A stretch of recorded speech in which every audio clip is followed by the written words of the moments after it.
श्रीमद्भागवत महापुराण के 10वें स्कंद के द्वितीयार्ध के 87वें अध्याय के 36 तक हो गए। वेद स्तुति के 36वें श्लोक तक हो गए। 37 37 चलेगा।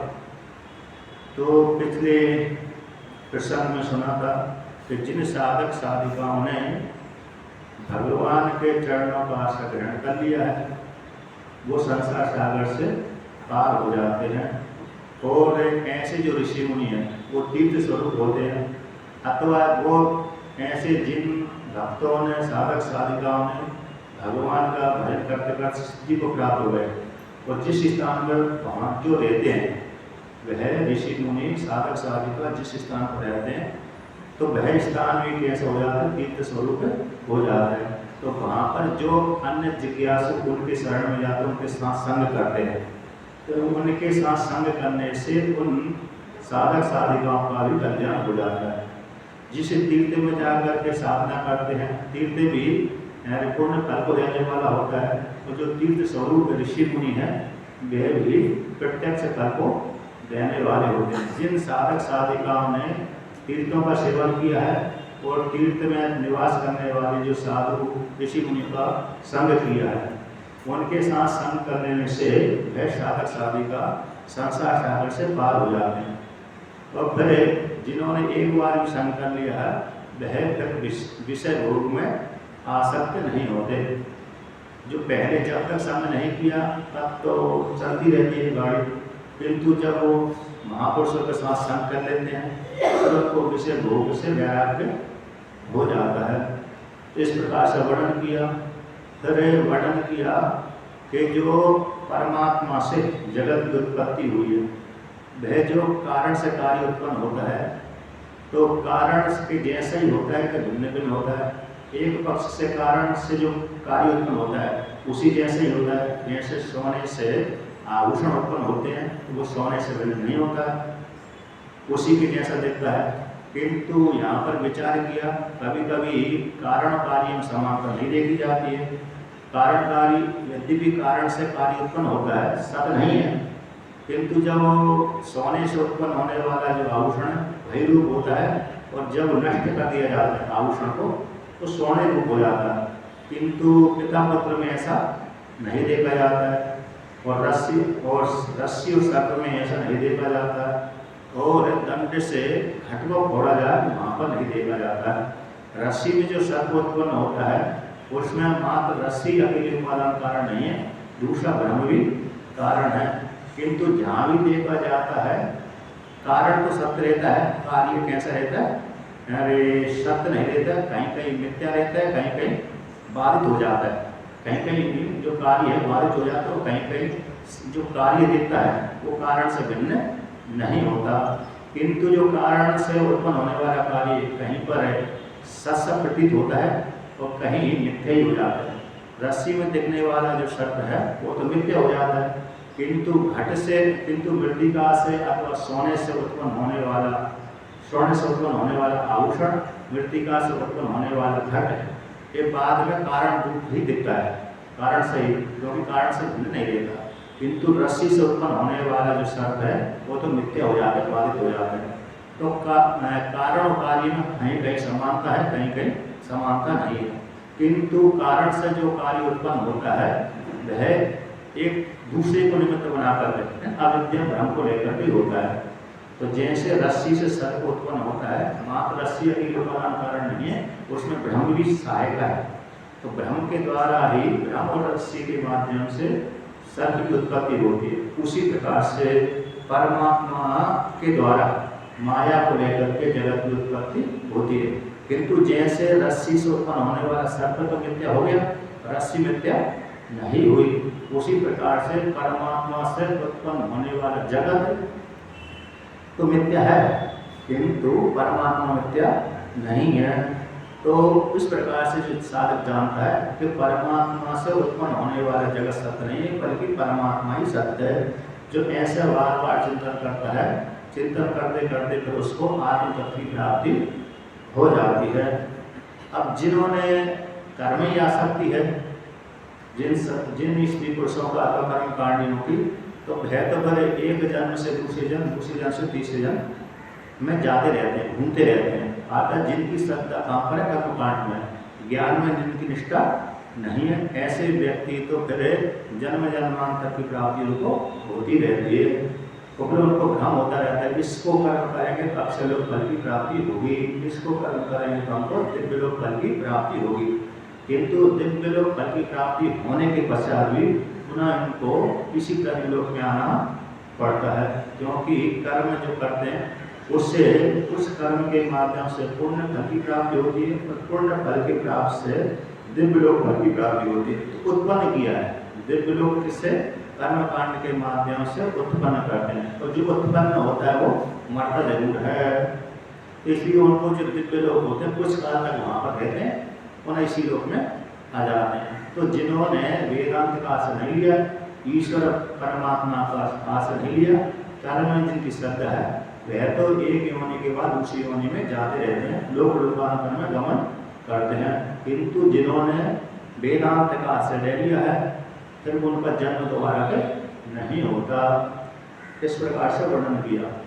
अब पुनः उसी को और वर्णन करते हैं कि जो जगत हमको दिख रहा है, प्रत्यक्ष दिख रहा है, कि ये सृष्टि से पहले था अथवा नहीं था, संहार होने के बाद ये जगत रहता है अथवा नहीं रहता है, इसके ऊपर विचार है। तो इसको लेकर के वर्णन करते हैं। तो जगत जो दिख रहा है वो आपसे भिन्न है अथवा नहीं, अथवा प्रतीति मात्र है। सृष्टि के पहले जगत कैसा था, संहार होने के बाद में जगत कैसा रहता है, वो वर्तमान काल में कैसा है, कि ये सत्य है अथवा मिथ्या है। तो इसके ऊपर इसको लेकर के निर्णय करते हैं, विचार करते हैं। तो यहाँ पर वर्णन करते हैं 37वां श्लोक कहते हैं, न यदिदमग्रयासन्न भविष्यतो नित्यनाद अनुमितिमन्तरा त्वयि विभाति विषयरसे अद्योप्यमीयते त्रिविणजाति विकल्पपतेर् विगते मनोविलास मृत्युमित्यवायन्ते बुधाः। तो यहाँ पर आपस में विचार करते हैं सनातन महाराज, सनक, सनंदन और सनत कुमार, इन तीनों को उद्देश्य करते हैं। वो नारद जी भगवान को नारायण भगवान सुनाते हैं, और राजा परीक्षित को सुखदेव जी सुनाते हैं। तो सूत जी सौनक आदि ऋषियों को सुनाते हैं कि एक के भीतर एक, एक के भीतर एक, एक के भीतर एक चलता रहता है। उसने उसको सुनाया, उसने उसको सुनाया, ऐसी कहानी चलती रहती है। तो एक ज्ञान कहाँ से आया है, तो ये भी सिद्ध हो जाता है। एक ज्ञान क्या आपने अपने मन में रचना की है कि कहीं से लिया है। तो एक ईशावास्योपनिषद की श्रुति है, इति सुश्रम धीराणाम, इति सुश्रम धीराणाम एकस्तद व्याचक्षरे, कि जो हमारा जो ज्ञान आया है ऐसी कपोल कल्पना है, कपोल होते गाल बजाना, तो कपोल कल्पना वाला एक ज्ञान नहीं है, बल्कि परंपरा से आया हुआ है। कहाँ से आया? नारायण से आया है। नारायण के पुत्र ब्रह्मा जी के पुत्र सनत कुमार आदि हुए, उनसे आया हुआ है। तो कोई इसलिए जो सनातन ज्ञान है परंपरा के द्वारा प्राप्त हुआ है, कपोल कल्पना वाला ज्ञान नहीं है। इसलिए विश्वास करने की योग्य है, इसको धारण करने की योग्य है, जिससे हमारा कल्याण हो जाएगा। जो कपोल कल्पना वाला ज्ञान होता है उसको धारण करने से कल्याण नहीं होता।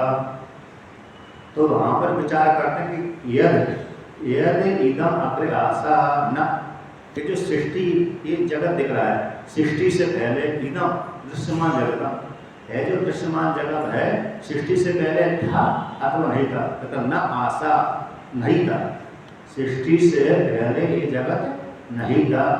वर्तमान काल में दिख रहा है, किंतु जब सृष्टि का संहार हो जाएगा तो ना भविष्य दे अतो निधनाद, निधन, जब निधन कर देंगे, इसका नाश कर देंगे, जैसे घट को फोड़ देंगे, घट को फूट गया, फूटने के पश्चात घट क्या रहेगा अथवा नहीं रहेगा। कहते हैं जब सृष्टि का संहार हो जाएगा, घट फूट जाएगा, तब भी घट नहीं रहेगा।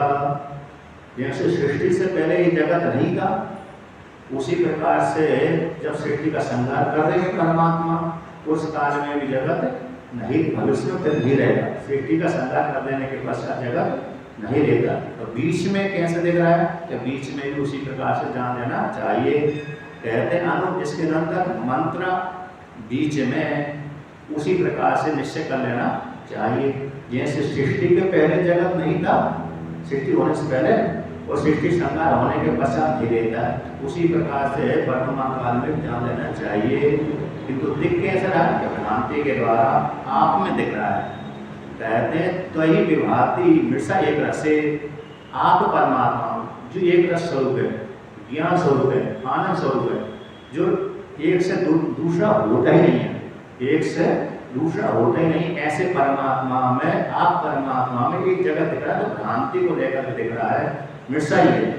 इस प्रकार से जान लेना चाहिए। जैसे घट की मृतिका से घट उत्पन्न होता है, तो उत्पत्ति से पहले घट नहीं था, और फिर उत्पन्न हुआ, फिर संहार होगा, संहार होने के बाद भी घट नहीं रहता। उसी प्रकार से बीच में ही जान लेना चाहिए।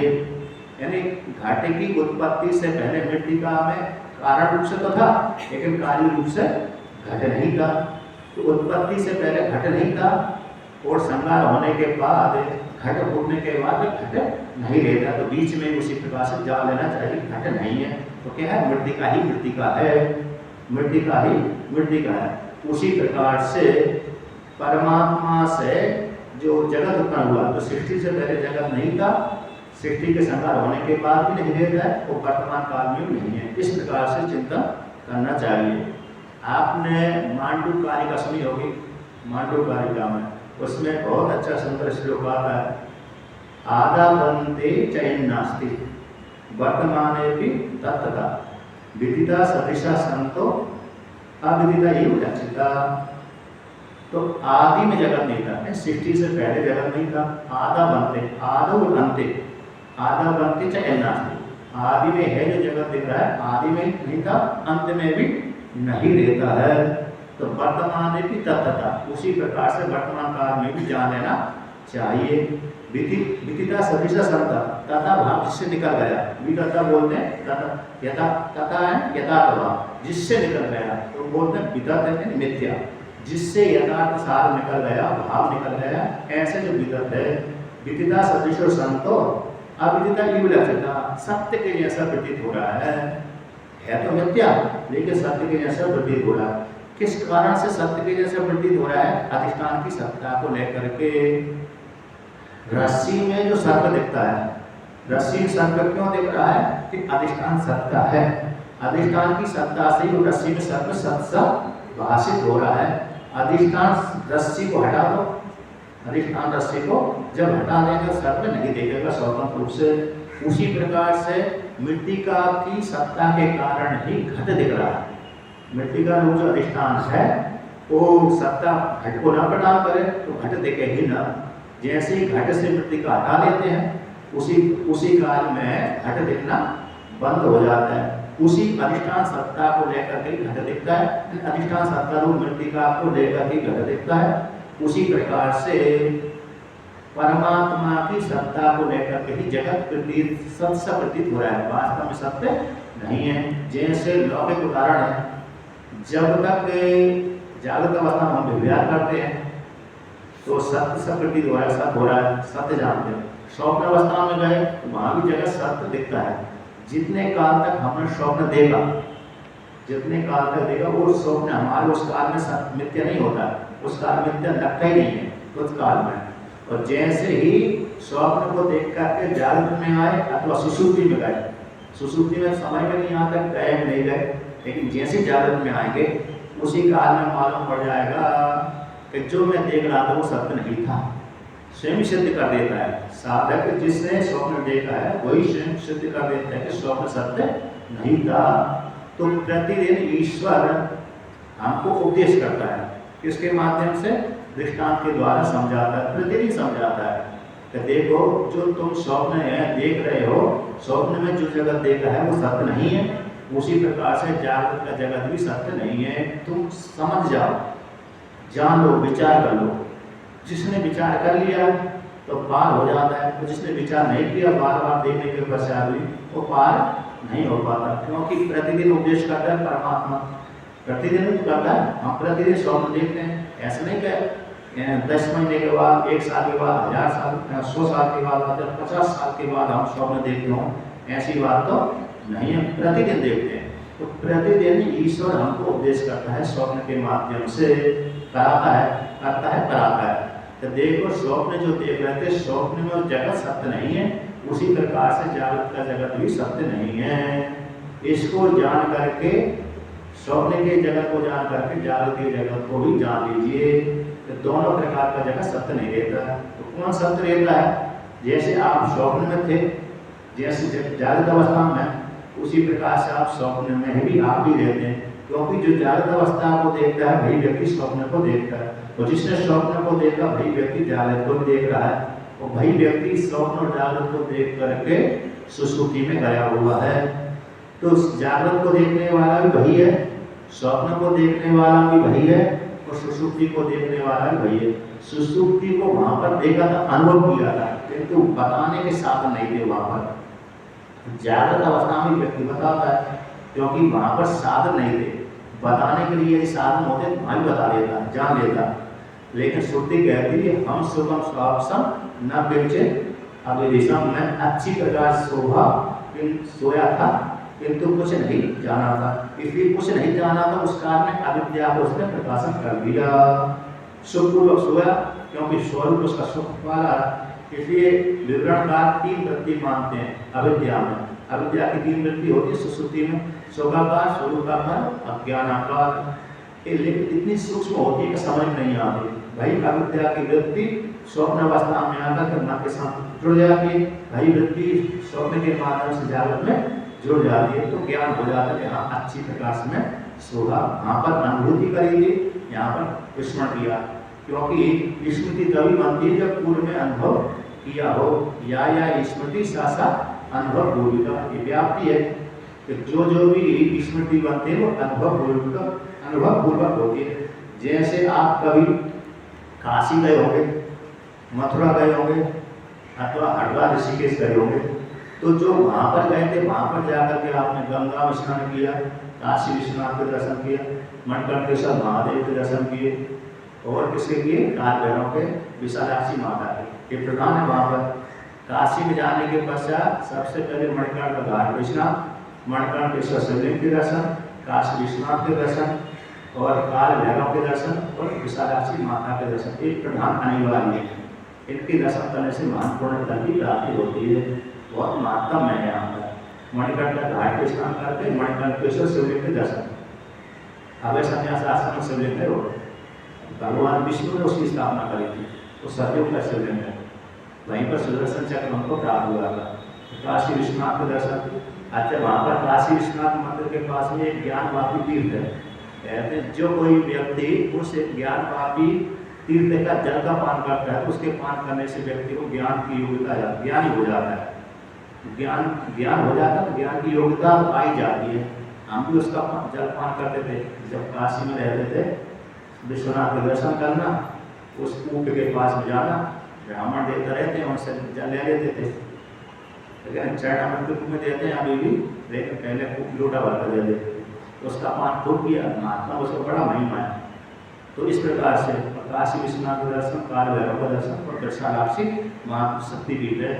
हरिद्वार में, यहाँ पर हरिद्वार में गए तो कनखल में दक्षेश्वर महादेव और 2 पर्वत के ऊपर देवियाँ हैं, है ना, और एक पर्वत के नीचे भी है बिल्वकेश्वर महादेव, जहाँ पर सती माता ने भगवान शिव जी को पति रूप से ग्रहण करने की आराधना करी थी।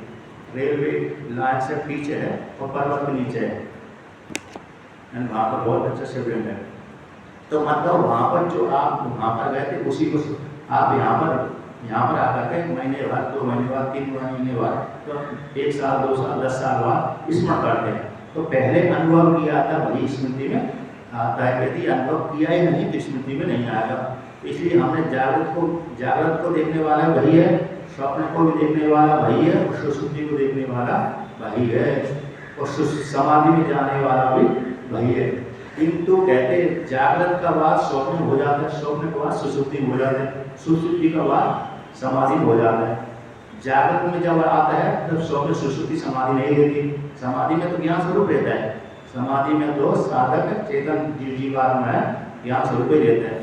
तो जागृत में आया, स्वप्न और सुषुप्ति का बात कर दिया, स्वप्न में गया जागृत अवस्था और सुषुप्ति का बात कर दिया, सुषुप्ति में गया तो जागृत अवस्था स्वप्न का बाद गया, समाधि में गया तो जागृत अवस्था स्वप्न अवस्था सुषुप्ति का बाद कर दिया। किंतु इन चारों जगह वो चेतन आत्मा का बाद नहीं हुआ। चारों अवस्थाओं का तो बाद हो गया, एक दूसरे में नहीं है, किंतु चेतन का बाद नहीं हुआ। इस प्रकार से हम चेतन कैसे हो गए, साक्षी हो गए।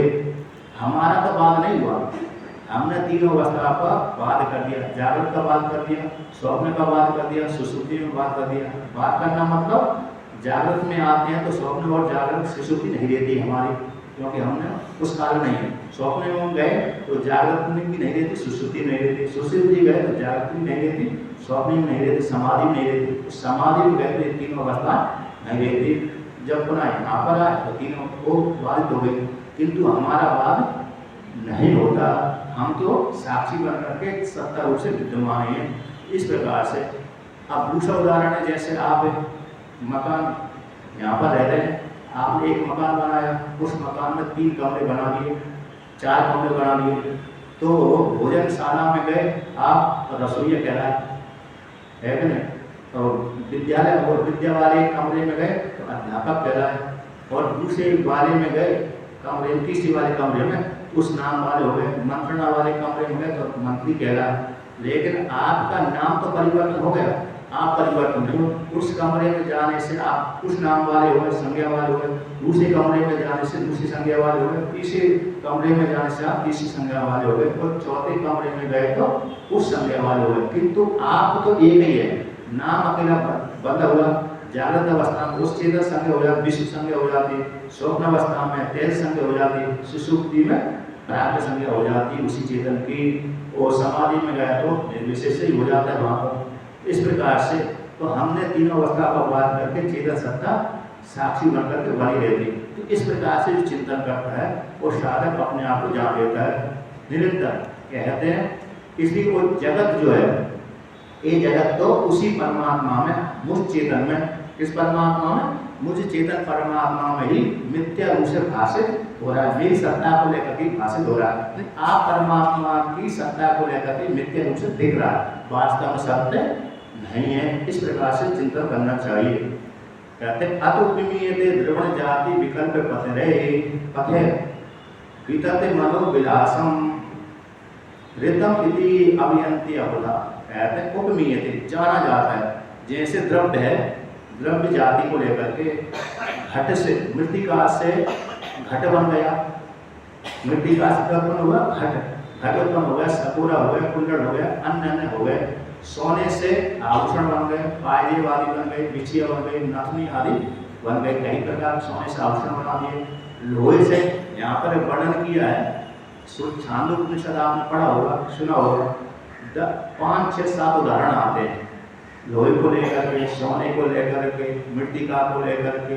तो लोहे के 2 भेद आते हैं, काशापण आदि को लेकर के। उन कारणों से कार्य अनेक प्रकार के होते हैं। जैसे घटित मृत्यु के कारण है, तो मृत्यु का रूप कारण से क्या बन गया, घटी भी बना दिया, सपूरा यानी कटोरी बना दिया, कमंडल बना दिया, बड़े बड़े मटके बना दिया, छोटे छोटे मटके बना दिया, और जो छोटे वाली पानी वाले को बना लेते हैं, थालियाँ बना लेते हैं। कहते हैं नाम तो है, ये सारे दिख रहे हैं, लेकिन ये दिख मात्र रहे, जाति नाम के द्वारा भिन्न हो गए, लेकिन इनमें सभी क्या है, मृतिका ही है। तो वाचारंपणम विकारो नाम दिया मृतिका इत्येव सत्यम। तो वाणी का विलास मात्र है, वाणी की जैसे सपूरा कुंडल आदि है, विलास मात्र, वास्तव में कौन से, मृतिका ही सत्य है, मृतिका ही सत्य। उसी प्रकार से परमात्मा ही सत्य और जगत मिथ्या है। किंतु इन द्रव्यों के माध्यम से भिन्न भिन्न सब प्रतीत से हो रहा है, जाना जाता है, किंतु कहाँ पर जाना जाता है, उसी परमात्मा में जाना जाता है। जो परमात्मा से जगत उत्पन्न हुआ है उसकी सत्ता को लेकर सत्य प्रतीत होता है। कहते किनको सत्य प्रतीत होता है, विदत यद्यपि ये मिथ्या है, कैसे मनोविलास है, मन का विलास मात्र है, मन का एक जगह कैसे विलास मात्र है, यानी मृतिका का विलास मात्र क्या हो गया, घट सकुला कुंडल आदि है। उसी प्रकार से जगत भी मन का विलास मात्र है। उस जगत जो मन का विलास मात्र जगत है, उस जगत को अज्ञानी लोग सत्य मानते हैं। यहाँ पर वर्णन के इति हृतम इति अवयंती अवधा, जो अज्ञानी है वो अज्ञानी क्या मानते हैं, इस घट इस जगत को सत्य मानते हैं, वास्तव में सत्य नहीं है। यथा सौम्य एकेन मृतपिंडेन सर्वं मृन्मयं विज्ञातं भवति वाचरं नाम विकारो नाम देय मृतिका इति सत्यम। तो ऐसे ये श्रुतियां यहाँ पर उदाहरण दिए हैं। तो जिस प्रकार से एक पिंड के द्वारा, एक मिट्टी का पिंड के द्वारा सारे मिट्टी के पदार्थों को जान लिया जाता है। व्यक्ति सारे संसार को जानने के लिए तो नहीं जा सकता। सारे ब्रह्मांड को कोई कहे कि मैं पूरे ब्रह्मांड को एक साथ जान लूँ, यहाँ से जाकर के दूसरे देश में जाकर के जान सकूँ, तो ऐसा संभव ही नहीं है। इतना बड़ा ब्रह्मांड है, वो कार्य रूप से कभी भी नहीं जान सकता। पूरे ब्रह्मांड को कैसे जान सकता है, कारण रूप से जान सकता है। कहते यहाँ तो मृतिका के इतने कार्य बना दिए, यही नहीं जान पाएगा। वहाँ भी मृतिका के उस देश दूसरे देश में मृतिका है, उसमें वहाँ पर अनेक प्रकार के कार्य बना दिए, तो व्यक्ति ज्ञान ही नहीं पाता, किंतु सामान्य रूप से जान लेता है कि सारे कार्य किसके, मृतिका के हैं। तो मृतिका से ही उत्पन्न हुए जितने सकुला कुल्लड़ आदि दिख रहा है, मृतिका से। तो मृतिका के जान लेने से सारे मृतिका के द्वारा उत्पन्न होने वाले कार्य को भी जान लिया जाता है। तो सारे जो मृतिका से उत्पन्न होने वाले कार्य नाम मात्र के लिए हैं, वास्तव में सत्य नहीं है, वाणी का विलास मात्र है। उसी प्रकार से परमात्मा से उत्पन्न हुआ जो जगत है, एक मात्र वाणी का विलास मात्र, मन का विलास मात्र है, सत्य नहीं है। लेकिन अज्ञानी को सत्य प्रतीत हो रहा है। और सत्य कौन है, आप परमात्मा ही है। जैसे मृतिका सत्य है, उसी प्रकार से आप भी सत्य है ना। जैसे सकोरा कुल्लड़ आदि मिथ्या है, लेकिन मृतिका सत्य है, उसी प्रकार से जगत कैसा है, सब प्रतीत मात्र हो रहा, सत्य नहीं है, बल्कि आप ही सत्य हैं। मन एव मनुष्याणाम कारणम बंध मोक्षयो बंधाय विषय सक्तम विमुक्ताय निर्विषय विस्मृतम इति। ये शाक्ताय उपनिषद की श्रुति है, शाक्ताय उपनिषद की। तो मन एव मनुष्याणाम, मन ने स्वीकार कर लिया तो बंधन हो गया, मन ने स्वीकार कर लिया तो मोक्ष हो गया। मन ही बंधन और मोक्ष में कारण है। जब व्यक्ति का मन शुद्ध हो जाता है तो मोक्ष हो जाता है, जब व्यक्ति का मन कलमश सिद्ध हो जाता है तो बंधन वाला हो जाता है। इसलिए जितना भी जगत दिख रहा है मन का विलास मात्र है। परमात्मा ने माया को लेकर उत्पन्न किया, उपाधि को लेकर उत्पन्न किया, और उपाधि होती मिथ्या, सत्य नहीं होती। जो सृष्टि करने वाला है वही सत्य है, तो परमात्मा ही सत्य है, जगत सारा मिथ्या है। किंतु ये जगत कैसे अज्ञानी को सत्य सा प्रतीत होता है। तो इस प्रकार से यहाँ पर वर्णन किया। अब यहाँ पर एक अगले श्लोक के द्वारा वर्णन करते हैं कि यदि जगत है सत्य नहीं है, मिथ्या है, फिर जीव ईश्वर का भेद क्यों है। यदि आपने ऐसा सिद्ध कर दिया कि जगत तो सत्य ही नहीं है, ये तो वाणी का विलास मात्र है, मृतिका से उत्पन्न होने वाला जो जगत है, मृतिका से उत्पन्न होने वाला जो घट आदि है, घट सकल और कुल्लड़ आदि, ये सारे मिथ्या सत्य है नहीं है, तो फिर प्रतीत क्यों हो रहे हैं, घट सकल आदि क्यों प्रतीत हो रहे हैं। उसी प्रकार से तो कहते हैं जीव और ईश्वर का भिन्न भिन्न क्यों दिख रहे हैं। यदि आप कहते हैं परमात्मा से उत्पन्न होने वाला जगत सत्य नहीं है, मात्र परमात्मा ही है, यदि आप ऐसा कहते हैं तो जीव अलग है, ईश्वर अलग है, ब्रह्म अलग है, ये क्यों प्रतीत हो रहे हैं। एक श्रुति आती है, कौन सी आती है, द्वया सुपर्णा सयुजा सखाया समानम वृक्षम परिशस्य जाते तयोरन्ना विप्लम स्वादवती अनस्नानंदो अभिचार सीते समाने वृक्षे पुरुषो निमग्ने अनिश्चया सोचति मुह्यमाना जुष्टम यदा पश्यति अन्यमीशम महिमानम इति विशोका। ये मुंडकोपनिषद की श्रुति है। कहते द्वया सुपर्णा सयुजा सखाया, दो सुंदर पंख वाले, द्वया सुपर्णा सयुजा सखाया, सखा दोनों मित्र हैं और सुंदर पंख वाले हैं और एक ही वृक्ष पे रहते हैं, और वृक्ष की जो एक शाखा उसी में रहते हैं, एक शाखा पे बैठे रहते हैं, एक ही वृक्ष पर रहते हैं। उनमें से जो दो पक्षी हैं एक ही वृक्ष पे रहते हैं, दोनों मित्र हैं, दोनों मित्र हैं और दोनों के पंख भी सुंदर सुंदर हैं, समान रूप से उड़ते हैं, गमन करते हैं, चलते हैं और वेशभूषा भी दोनों की एक ही जैसी है। किंतु वो एक ही वृक्ष पे रहते हैं, एक ही वृक्ष पे रहते हैं, किंतु कहते हैं दोनों में से एक पक्षी तो है अपने मधुर फल को खाता, मीठे मीठे मधुर फल को खाता है, तो दूसरा मात्र देखता है, दूसरा खाता नहीं है, देखता है। एक देखने वाला है और एक खाने वाला है। खाने वाले को ज़्यादा आनंद आ रहा है कि देखने वाले को आ रहा है? तो यहाँ पर तो देखने वाले को ज़्यादा आनंद आ रहा है, खाने वाले को नहीं आ रहा। तो खाने वाला दुखी हो रहा है, खाने वाला तो कैसे हो रहा है? दुखी हो रहा है। श्रुति ने दो की कल्पना कर दी कि हमारे शरीर के भीतर दो है का, हमारे शरीर के भीतर क्या तो कहीं जीव और ईश्वर, क्योंकि एक ही वृक्ष पे बैठे हुए हैं, हृदय रूप गुहा एक है, उसमें एक ही वृक्ष है, हृदय रूप गुहा रूप वृक्ष एक ही है, उसमें जीव की श्रुति कल्पना कर रही है और उसी में ईश्वर की भी कल्पना कर रही है। एक ही डाल पर एक शाखा तो दोनों चेतन भी है, उसी श्रुति उसी मुंडक सामान्य वृक्ष पुरुषों निमग्न, एक ही वृक्ष पे एक पुरुष निमग्न है। अनिशया सोचती मुह्यमाना, जो अनिश है ईश नहीं है, सोचती मुह्यमाना चिंताओं से ग्रसित है, पत्नी को लेकर के, पुत्र को लेकर के, पति को लेकर के, माता को, पुत्र को, धन को लेकर चिंता है। अनिशया सोचती मुह्यमाना जुष्टम यदि पश्यति अन्यमिषम, कहते वही जीवात्मा जिस काल में ईश्वर का सेवन कर लेता है, जुष्टम पश्यति अन्यमिषम, जुष्टम यदि पश्यति अन्यमिषम, अन्य की महिमा को, ईश्वर की महिमा को जान लेते हैं तो महिमा विधिवित होगा तो सारे शोकों से पार हो जाता है। जिस काल में उस जीवात्मा ने ईश्वर का भजन कर लिया उसी काल में सारे शोकों से पार हो जाता है। नहीं तो ईश्वर का भजन नहीं किया, ईश्वर का भजन नहीं किया तो शोकों से पार नहीं, तो चिंताओं से ग्रसित रहता है। चिंता को लेकर के आदि चिंता चिंता समायुक्ता बिंदु मात्र विशेषता, चिंता चिंता जैसे निर्जीव, चिंता जैसे निर्जीव और चिंता जैसे सजीव। चिंता और चिंता दोनों समान लेकिन एक ही बिंदु का भेद है, किंतु जो चिंता होती है निर्जीव को जलाती है और चिंता तो सजीव को जलाती है। चिंता तो उसी को जलाती है जिसमें प्राण निकल गए, है ना, और एक बार ले गए शमशान घाटी पे ले गए तो जला देते। किंतु चिंता है व्यक्ति जब से चालू हो गई, जब से उसके घर में बैठ गई अथवा मन में बैठ गई, चिंता जिस स्त्री के घर में यानी मन में अथवा पुरुष के मन में जिस दिन से बैठ गई उसी दिन से जलाना चालू कर देती। जब तक वो निकलेगी नहीं तब तक जलाती रहती है। धन कहाँ से आएगा, अरे मेरा भविष्य में जीवन कैसा होगा, है ना, वृद्धावस्था में मेरा क्या होगा, कोई मेरी सेवा करेगा तो नहीं करेगा, तो धन के बिना मेरा क्या होगा, मेरा पति कैसा होगा, मेरी पत्नी कैसे होगी, मेरी माता का क्या होगा, मेरे पिता का क्या होगा, मेरे पुत्र का क्या होगा, मेरी पुत्री का क्या होगा, नौकरी नहीं लग रही तो मेरा क्या होगा, है कि नहीं, अभी वर्तमान काल में नौकरी नहीं कर रही तो क्या होगा। ये सारी चिंता सताती रहती है।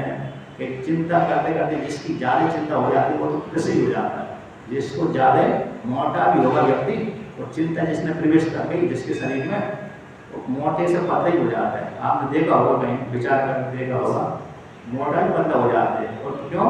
क्योंकि भोजन उसका लगता ही नहीं, शरीर रस करना बंद हो जाता है। जिसके शरीर में ज़्यादा चिंता हो गई वो भोजन तो खाता है लेकिन वो भोजन रस नहीं प्रदान करता, रस लगता ही नहीं था। जब रस नहीं लगा तो सीधा सीधा चिंता कारण जटा तेज हो गई, सीधा निकल जाता है बिना रस के, इसलिए शरीर कृष्ण हो जाता है चिंता वाले का।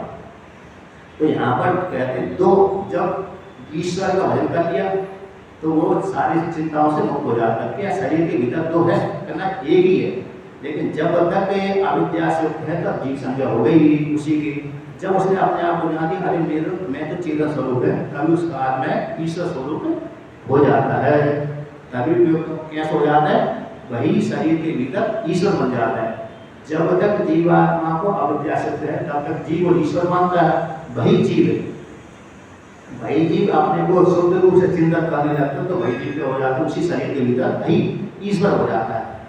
जो जानते ते जनाए, जानत जानत तुम्हें हो जाए, है क्या नहीं, ब्रह्म वेद ब्रह्मैव भवति।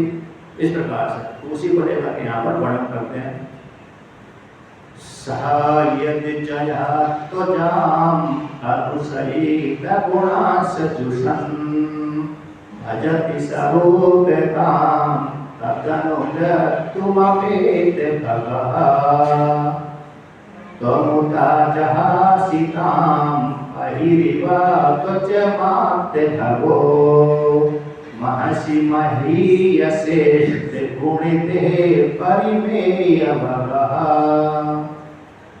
तो यहाँ पर वर्णन करते हैं कि जो जीव ईश्वर की कल्पना कर दी।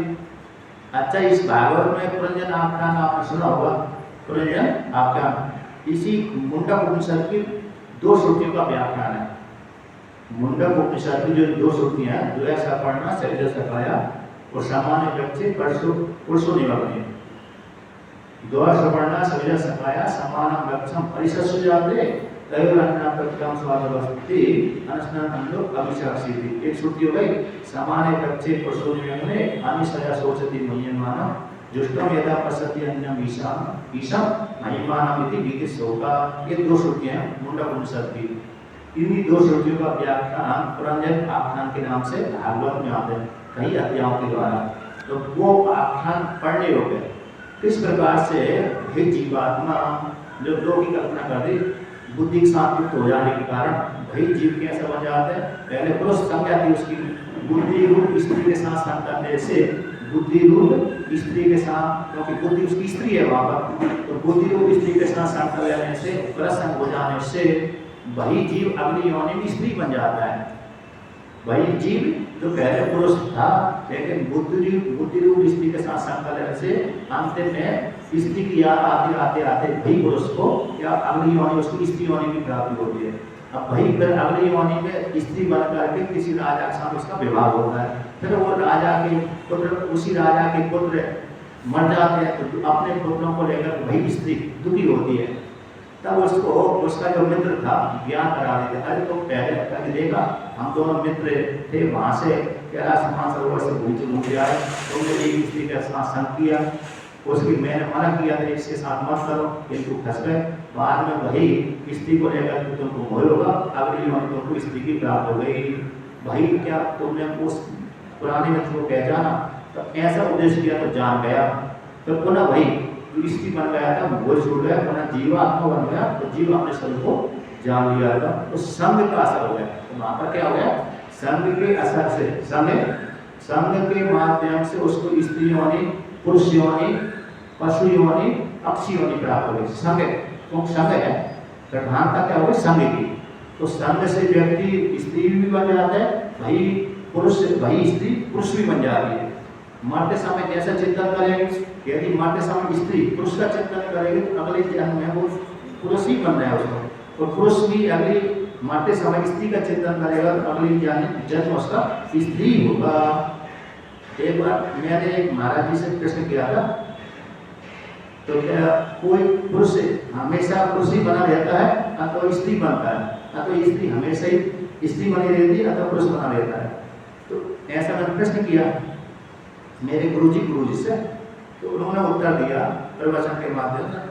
तो कहा मैं एक बार हिमालय में घूम रहा था, तो एक वहाँ पर मैंने एक साध्वी को देखा, शायद अभी शरीर छूट गया, वो गंगोत्री में शिव पर रहती थी, तपोवन में रहती थी, तपोवन वाली माता बंगाल की थी। वो बंगाल से वहाँ से चली थी, वहाँ जाकर रही।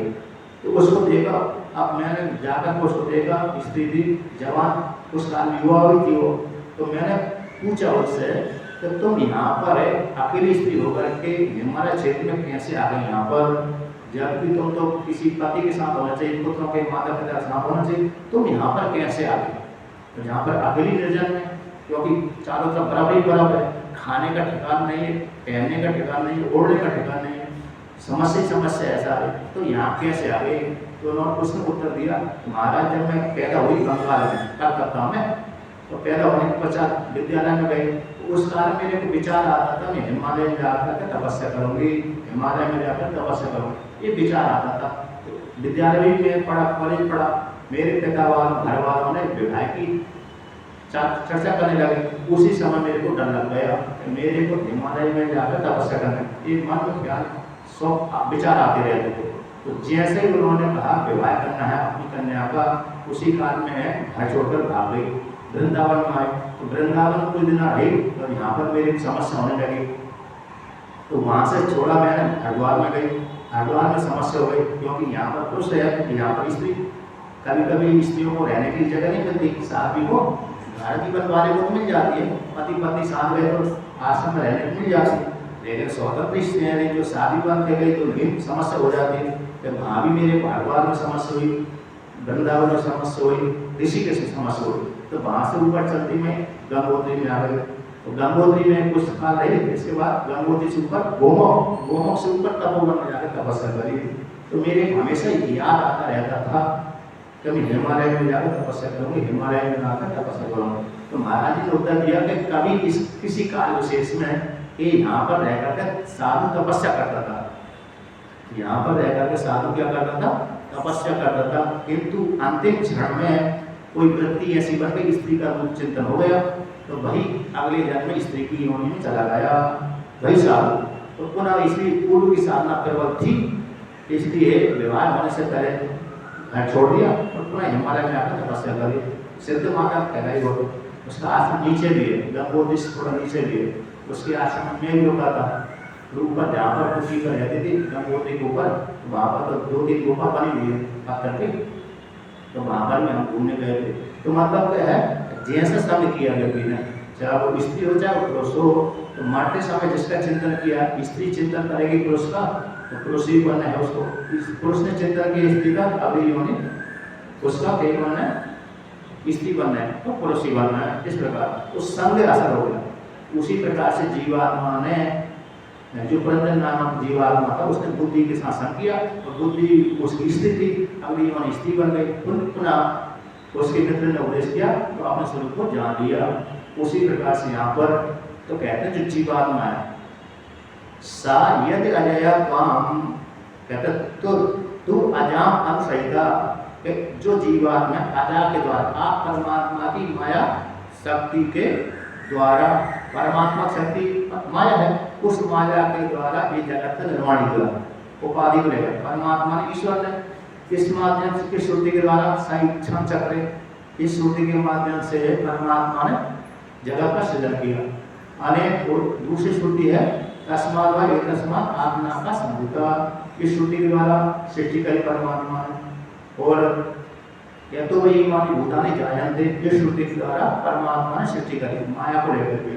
जब माया को लेकर के परमात्मा ने सृष्टि कर दी है ना, अब परमात्मा ने पंचभूतों का निर्माण कर दिया, पंचभूतों के द्वारा लिंग शरीर का निर्माण कर दिया, फिर स्थूल शरीर का निर्माण कर दिया, इसमें जीव को प्रवेश कर गया। वो ईश्वर ही प्रवेश किया है, लेकिन प्रवेश करने के पश्चात भाई ईश्वर जीव संज्ञा हो गई, भाई उस जीव ने इसी लिंग शरीर के साथ आसक्ति हो गई, स्थूल शरीर के साथ आसक्ति हुई, रूप में आसक्ति हुई, नाम में आसक्ति हुई और रूप में आसक्ति हो गई। व्यक्ति की यही तो आसक्ति होती है, नाम और रूप में। हमारा जैसे स्त्री का आकर्षण होगा पुरुष के प्रति, तो रूप को देख करके आकर्षण हुआ, कभी रूप को देख करके आकर्षण हुआ, कभी नाम को देख करके आकर्षण हुआ। और उसी प्रकार से पुरुष का भी स्त्री के प्रति आकर्षण हुआ, कभी रूप को देख करके आकर्षण हुआ, कभी नाम को देख करके आकर्षण हुआ। आप नल और दमयंती का तो सुनी होगी, दमयंती ने नल के नाम को लेकर के आकर्षण हुई थी। दमयंती का जो विवाह हुआ नल के साथ, उसने नल का रूप नाम सुना था, उसी नाम को लेकर उसने वर्ण कर लिया। कहीं कहीं राजकुमारी रूप को लेकर के प्रशंसा हुई, जैसे कृष्ण भगवान का, कृष्ण भगवान को रूप को लेकर के, नाम को लेकर के रुक्मिणी ने विवाह किया था। सीता ने तो नहीं किया था, सीता ने तो राम जी जब वहाँ पर गए थे तभी देखा सामने, तभी आपका वाल्मीकि रामायण का अनुसार तो देखा नहीं है, वाल्मीकि रामायण का अनुसार तो देखा नहीं, सीधा राम जी ने धनुष देखा, उठा लिया, तोड़ दिया, और तो लेकिन तुलसी के रामायण के अनुसार देख लिया कहीं तो कहीं पर है बालिका कुंवारी कन्या वर का नाम सुन लेती है तब आकर्षण हो जाती है, और रूप देखती है तब आकर्षण हो जाती है। उसी प्रकार से वर भी वधु का कभी नाम सुन लेता तो आकर्षण हो जाता है, रूप देख लेता है तब आकर्षण हो जाता है। उस प्रकार से तो नाम रूप को लेकर भी व्यक्ति में आकर्षण होता है। तो उसी तो परमात्मा ने जगत का सृजन किया, नाम रूप को लेकर उस जीव ने अजा के द्वारा माया के द्वारा उत्पन्न, माया से होकर जो ईश्वर ने जगत का सृजन किया उसमें नाम रूप में जीवात्मा फंस गया। तो उस परमात्मा के द्वारा उत्पन्न होने वाली जो इंद्रिय आदि है, रूप आदि है, उनका सेवन करता है। इनसे शरीर स्थूल शरीर से होकर सूक्ष्म शरीर के द्वारा सेवन करता है। स्थूल शरीर के बिना सूक्ष्म शरीर सेवन नहीं कर सकता। सेवन करने वाला सुख दुख भोगने वाला कौन है? सूक्ष्म शरीर है, लिंग शरीर है। किंतु लिंग शरीर स्वतंत्र होकर तो भोग नहीं भोग सकता। लिंग शरीर स्थूल शरीर में बैठ करके ही भोग सकता है। तो परमात्मा ने जो लिंग शरीर स्थूल शरीर निर्माण करके जीवात्मा को दे दिया। भाई जीवात्मा जिसमें प्रवेश करके जो माया के गुणों को भोगता है, इंद्रियों के माध्यम से, स्थूल शरीर के माध्यम से, कहते हैं गुणों को जुसन सेवन करता है, भोगता है। तो कहते हैं माया के उसके साथ, स्थूल शरीर के साथ, सूक्ष्म शरीर के साथ तारा स्वरूप काम स्वरूप भाव को प्राप्त हो जाता है। अर्थात जीवात्मा ने माया के द्वारा, ईश्वर की माया के द्वारा उत्पन्न होने वाले स्थूल शरीर सूक्ष्म शरीर के साथ तादात्म्य संबंध कर लिया। क्या कर लिया? तादात्म्य संबंध कर लिया। लिंग शरीर ने, लिंग शरीर के जो धर्म थे चेतन में आरोप कर दिए, चेतन के धर्मों को लिंग शरीर में आरोप कर दिया। बुद्धि चेतन बन गई और जो जीवात्मा चेतन था अपने कर्ता भोक्ता सुखी दुखी जलने वाला मरने वाला मान ली अन्योन्य अध्यास हो गया। एक दूसरे का अध्यास हो गया। जब तक अध्यास नहीं होता तब तक आगे प्रक्रिया चलती ही नहीं है। जैसे ही शरीर का चेतन में अध्यास, चेतन का शरीर में अध्यास हुआ, कभी प्रक्रिया आगे बढ़ जाती है। तो माया के द्वारा उत्पन्न होने वाली जो रूप आदि है, नाम रूप आदि है, गुण आदि है, भोग पदार्थ है, विषय भोग रूप, उनका सेवन करने लगा। उनके साथ तारा संबंध कर लिया और तारा संबंध करने के पश्चात जिसमें कोई सार नहीं है, ऐसे जिससे अपने सार को नहीं जाना, अपने स्वरूप को नहीं जाना, ऐसे मृत्यु के मुख में चला जाता है। अतः एक मृत्यु से दूसरी मृत्यु को सेवन करता रहता है, संसार को प्राप्त होता रहता है। मतलब माया के पदार्थों के साथ संबंध बना करके भाई जीवात्मा उन विषय भोगों को भोगता हुआ 5 ज्ञानेंद्रिय से, 5 कर्मेंद्रिय से, अंतःकरण के माध्यम से, और इनके साथ तादात्म्य संबंध कर लिया। तो ज्ञानेंद्रिय से विषय भोग को जानता है, कर्मेंद्रियों से करता है, ज्ञानेंद्रियों से भोगों को भोगता है। और मन में सुख दुख होते, वही सुख दुखों को चेतन आत्मा के सामने ले जाकर के रख देता है और चेतन आत्मा प्रकाशन कर देता है। तो प्रकाशन करना ही चेतन आत्मा का भोग है।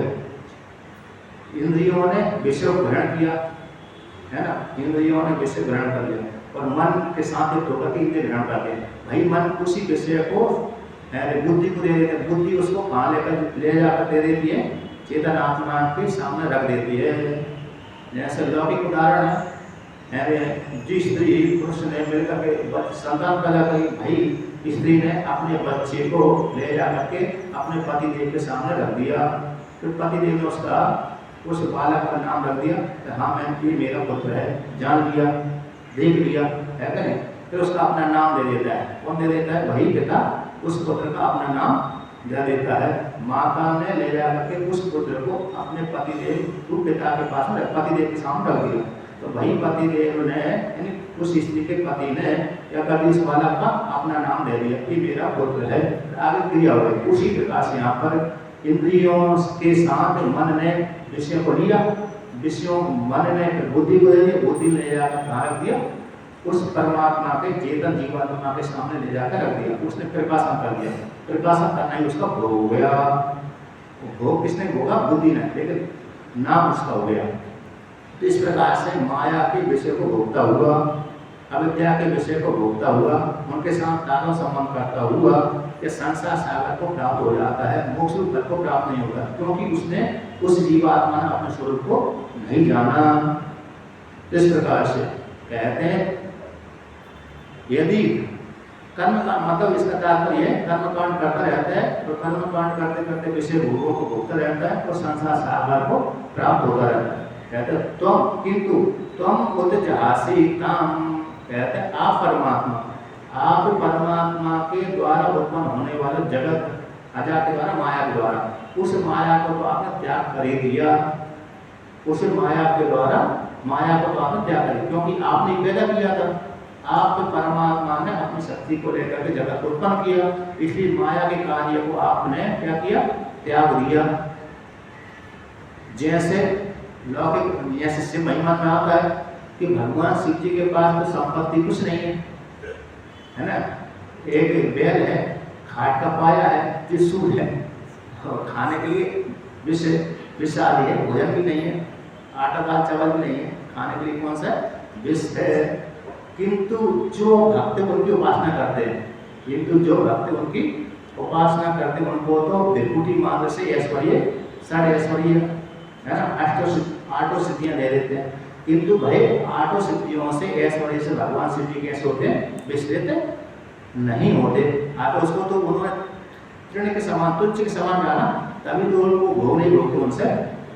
उसी प्रकार से आप परमात्मा ने जो आपकी अजा के द्वारा विषय भोग उत्पन्न किए, उनको आप त्याग देते, उनको ग्रहण नहीं करते। जैसे लौकिक उदाहरण दिया है कि अहिरी, जैसे सर्प अपनी केसली को त्याग देता है। सर्प ने अपनी केसली को अपने शरीर से निकाला, किससे निकाला, अपने शरीर से निकालकर अलग कर देता, फिर उसके उस केसली के ऊपर सर्प का मोह नहीं लेता। उसी प्रकार आपकी अजा से आपने इस सृष्टि ऐश्वर्य रचा, तो किंतु उस सृष्टि ऐश्वर्य को आप अजारूप जो विषय भोगों को आप स्वीकार नहीं करते, त्याग देते हैं, कैसे केसली के समान। उसी प्रकार किंतु जीवात्मा मोह से होकर के भोगता रहता है। किंतु कहते आप कैसे, क्योंकि आप जानते कहते आत्य भवो महीयसे अष्टगुण गुणिते अपरिमेय भगा। आप तो अपरिमेय भग वाले हैं, अब जिसका ऐश्वर्य कभी समाप्त नहीं होता है, महान ऐश्वर्य वाले। ऐसे आप महान ऐश्वर्य से होकर के आप में आठों सिद्धियां विद्यमान हैं। इस प्रकार से आप विराजित होते हैं।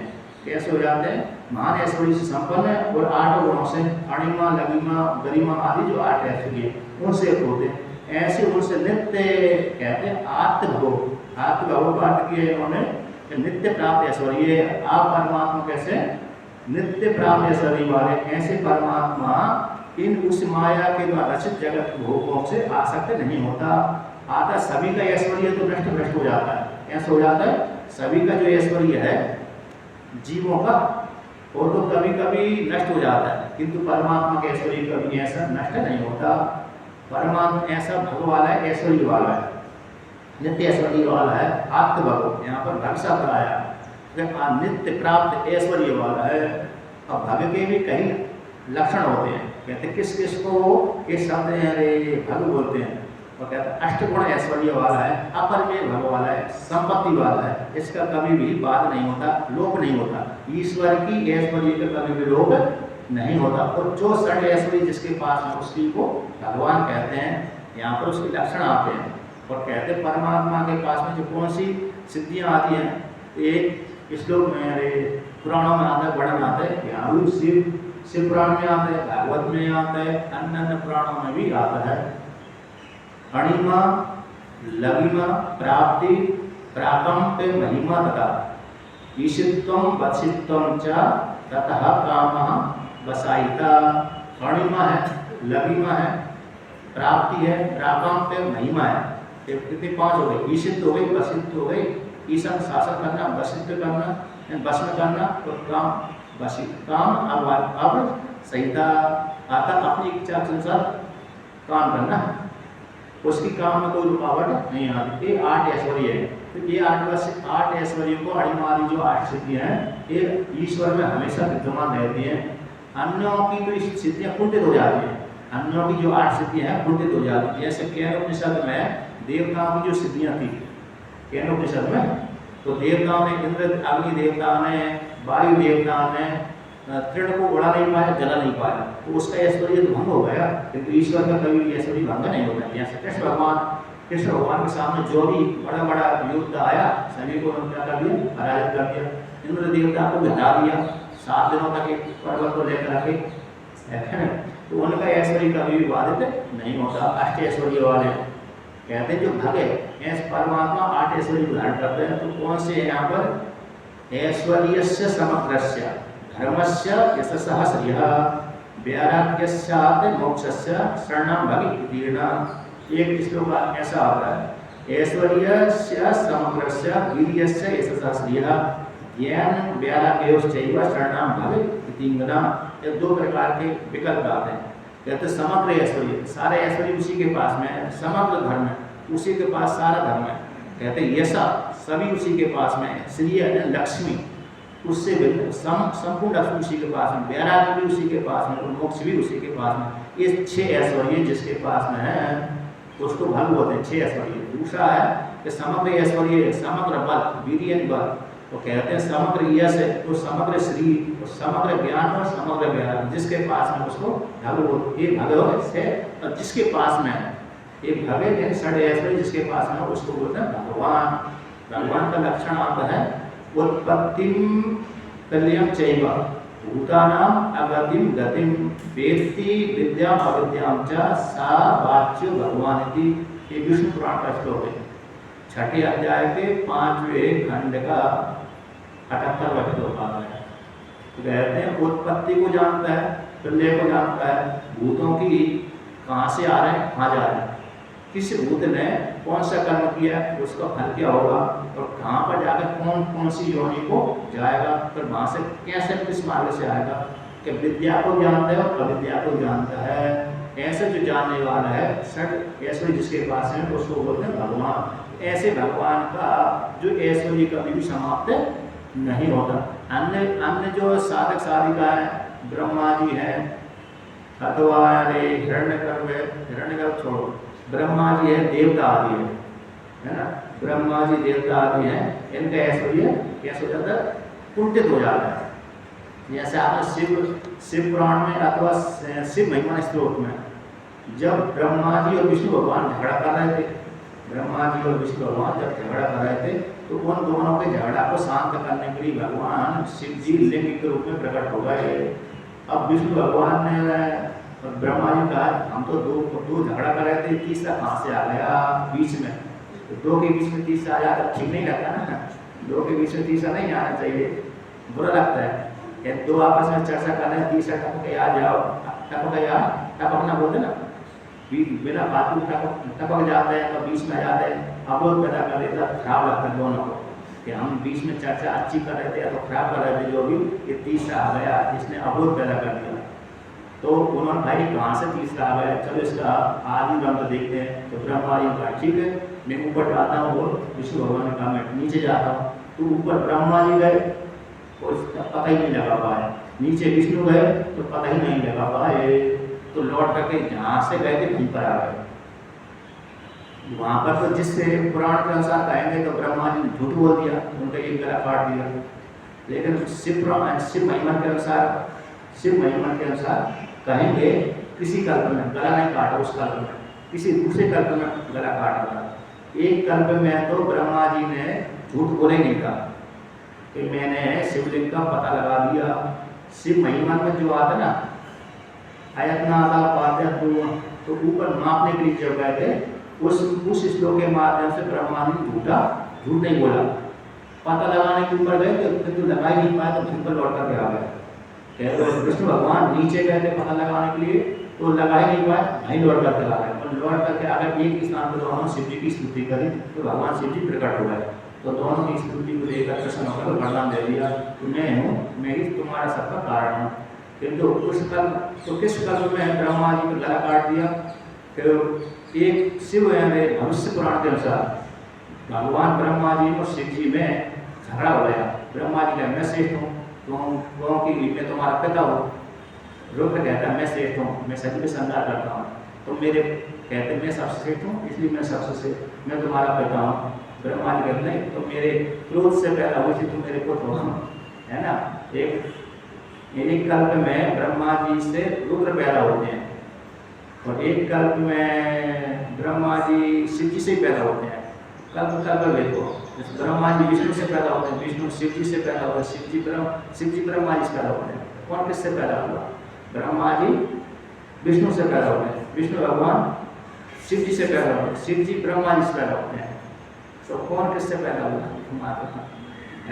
घूम गए।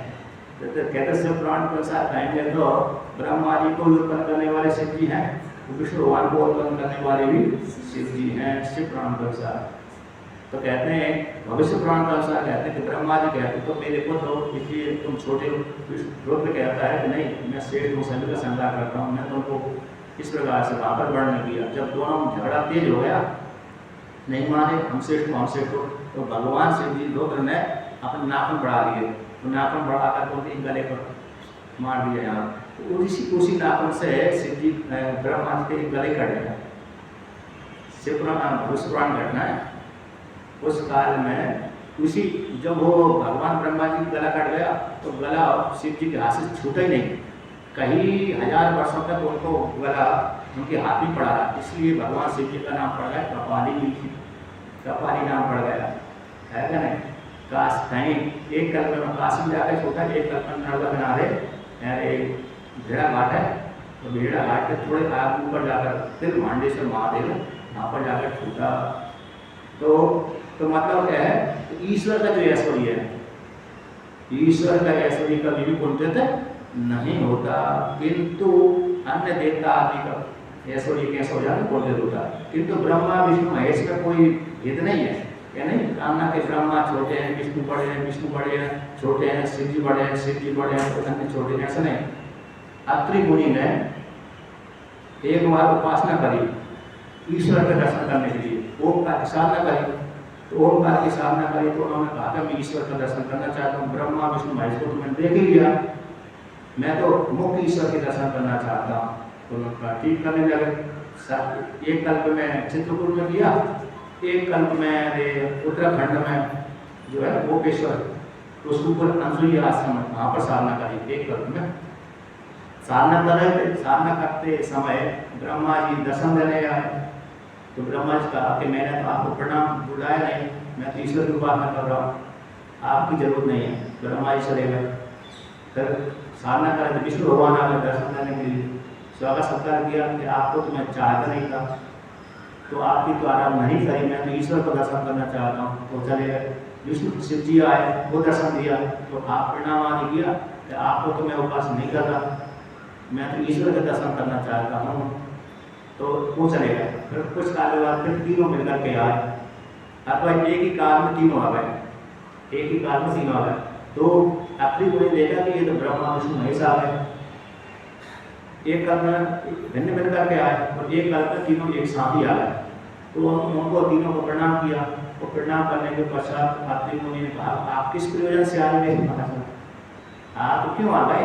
मैंने तो आपको बुलाया नहीं। अच्छा आए हैं तो क्या कोई कार्य करवाना है मेरे से, कोई कार्य प्रयोजन सिद्ध करना है क्या? क्योंकि नियम है प्रयोजन बिना मंदो बिना प्रवर्तते, यदि आपसे मेरा कोई प्रयोजन है तो बताइए। तो कहा नहीं, आपने हमको बुलाया है, आपको आप नहीं हमारी तो आराधना कर रहे हैं। मैं तो आप तीनों देवताओं ने ब्रह्मा विष्णु महेश ने कहा कि हे अत्रि मुनि आप हमारी आराधना कर रहे हैं, इसलिए हम आपको दर्शन देने के लिए आए, वरदान देने के लिए आए। अत्रि मुनि कहा मैं तो आपकी आराधना नहीं कर रहा, मैं तो आपकी आराधना नहीं कर रहा, मैं तो ईश्वर की आराधना कर रहा हूँ, मैं तो ईश्वर के दर्शन करना चाहता हूँ। आपको तो मैं पहले से देखा, एक तो मैं आपको पुत्र ही हूँ, ब्रह्मा जी का तो मैं पुत्र ही हूँ, है क्या नहीं। विष्णु भगवान को कई बार देगा, शिव जी को कई बार देगा, और पिता को तो देखे गई पुत्र, पिता को तो देखे गई, क्योंकि उत्पन्न होने के बाद तुरंत ही बात तक मरा नहीं है, इसलिए तो पिता को बात देखते ही रहता है। जब तक माता नहीं पुत्र तब तक पिता को देखता रहता है। इसलिए आप तीनों को मैं बार बार कई बार देखा है, किंतु मैंने तो आपकी आराधना नहीं करी, तो मैं तो ईश्वर की आराधना कर रहा हूँ, उसके दर्शन करना चाहता हूँ। तो तीनों का कहा कि अरे भाई हम तीनों ही ईश्वर हैं, हम तीनों ही कैसे हैं? ईश्वर। जिस मंत्र का तुम साधना कर रहे हो ओंकार का, उस ओंकार में हम तीनों अनुसूत हैं, उस ओंकार में हम कौन है? तीनों गिरते हैं। जैसे माला धागा में माला परोई जाती है, धागा में तंतु में धागा में माला एक एक दाने परोई जाती है, उसी प्रकार से ओंकार में हम तीनों जुड़े हुए हैं। ओंकार के तीन शब्द तीन है, अकार उकार मकार। अकार ब्रह्मा, उकार है विष्णु और मकार रुद्र, तीनों को मिलाकर ओंकार हो गया। ओंकार की जो उपासना करेगा वो उस ओंकार की उपासना के माध्यम से ब्रह्मा विष्णु महेश ही जाएंगे, तीनों को मिलाकर एक वो ईश्वर हो गया। भाई तीनों ईश्वर ही जब संहार कर देते हैं सब जगत का, ईश्वर रूप हो जाता है, अंतर्यामी बन जाता है। भाई जगत का जब संहार हो जाता है, सारे जीवों का भोग समाप्त हो जाता है, भाई ब्रह्मा विष्णु और महेश तीनों ही अंतर्यामी रूप में परिणत हो जाते हैं। जब सृष्टि हो जाती है तो भाई ईश्वर ब्रह्मा विष्णु महेश बन जाता है। इसलिए ओमकार के द्वारा हम तीनों ही आते हैं, इसलिए हम ही ईश्वर है। तुम शंका मत करो फिर इससे इन तीनों से बेहतर कोई दूसरा ईश्वर हो ऐसी बात नहीं, हम ही ईश्वर हैं। तो फिर समाधान उनका हुआ। तो दर्शन दे करके चले गए, उन्होंने तपस्या मांगा, तपस्या का फल मिल गया और छोड़ दिया। फिर अपने घर अपनी पत्नी के पास में आए होंगे, मतलब जीवन व्यतीत किया। तो ईश्वर, तो जो ईश्वर है ब्रह्मा विष्णु महेश में कोई बड़ा नहीं है, कोई छोटा नहीं, तीनों एक ही है। लेकिन उपाधि को लेकर तीन भेद कर दिए, सृष्टि के लिए, पालन करने के लिए, संहार करने के लिए। जो भक्त कमजोर है वो भेद बुद्धि कर लेते हैं, जिन्होंने तात्पर्य रूप से नहीं पढ़ा, थोड़ी पुराणों कथा नहीं सुनी अथवा वेदांत को अच्छी प्रकार से नहीं पढ़ा, तो वो तो ब्रह्मा विष्णु महेश में भेद कर सकते हैं। किंतु जिसने वेदांत को पढ़ा है, वो पुराणों की कुछ कथा है, इस प्रकार की कथा सुनी है, तो कल वो भेद नहीं कर सकता। तो इस प्रकार से आज का पाठ पूरा हुआ, आगे का पाठ अलग भी बताएं। और